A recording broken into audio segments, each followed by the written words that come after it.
So I went to treatment for 90 days. I got out and I went to a sober living house. Once went to that sober living house, thought maybe things were going good for me. I did accomplish 9 months of sobriety during that time.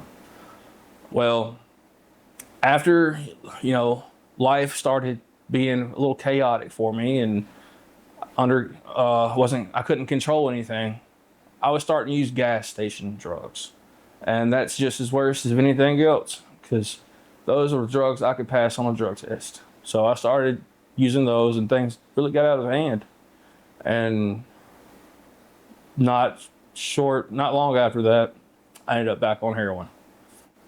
I faced a really bad overdose in 2021 or 22. I really thought that was the end for me. I was in a coma for 2 days, and that's when I actually thought I was gonna die. But by God's glory, I'm still here. After I got out of treatment that time, it never struck to me that God had me here for a reason.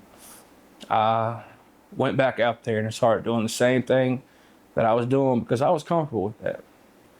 And that was the worst thing I've ever could have done. I ended up homeless again, still using drugs, and I went to treatment again probably a year after that.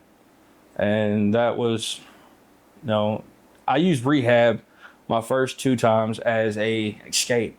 I needed a place to stay. I need food to eat. And that's what I used that for. And I also used a crutch, medication called Suboxone as a crutch to, make me feel better, put me in better moods. And there were times where, it got me high. And I would use that as an advantage